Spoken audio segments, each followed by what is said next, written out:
Hey everybody, it's Jeff Esposito here from jeffesposito.com. I'll do a little vlog today to talk about a story. This story involves passionate fans, great word-of-mouth marketing, tremendous PR story, and also a black market that's kind of seedy in some ways. What company would you think that is? Think for a few seconds. And you probably think Apple products, bootleg watches or bags, or trunk clubs. But in actuality, I'm talking about a brewery.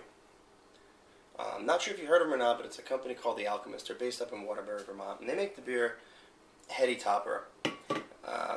Been ranked one of the best beers in the world over the past few years, and one of the most interesting things about it is it's a tiny brewery in Waterbury, Vermont, with a very small distribution.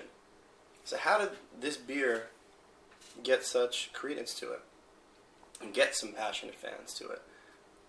It all lies in, one part is a story that the company has of where they had a very big flood disaster, had the canned beer, and all of a sudden it was an instant success. It was a runaway success.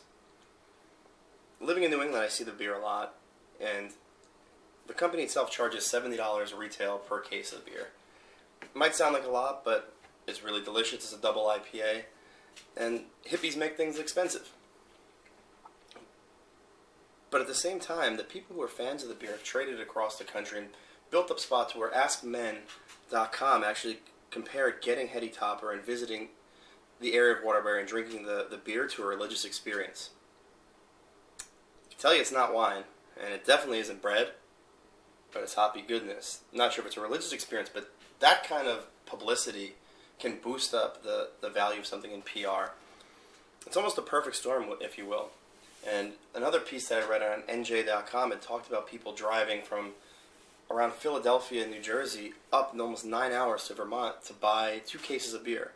Now, if you do the math, $70 for beer and a boat ton of money in gas nowadays, it's people going that far extent for it.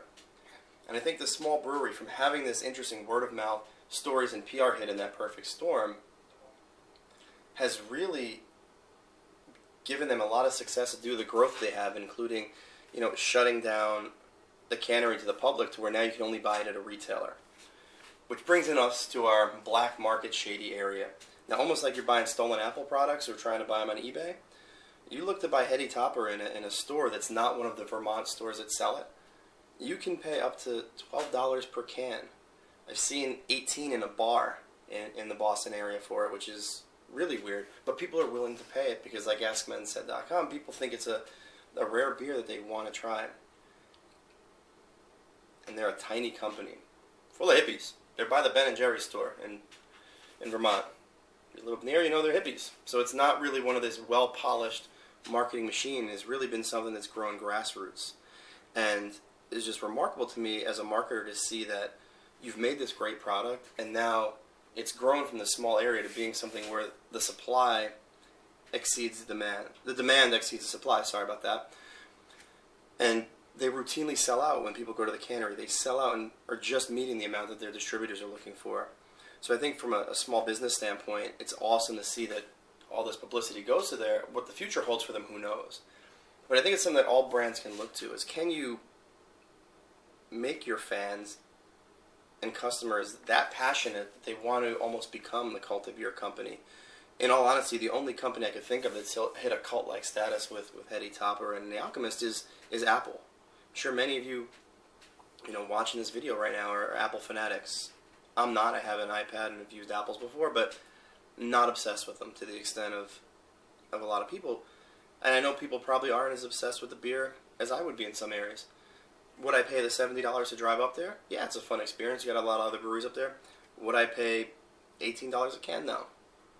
And I think it's one of those spots that the company itself has built up this persona of being the best in areas, and there is where do they go from here?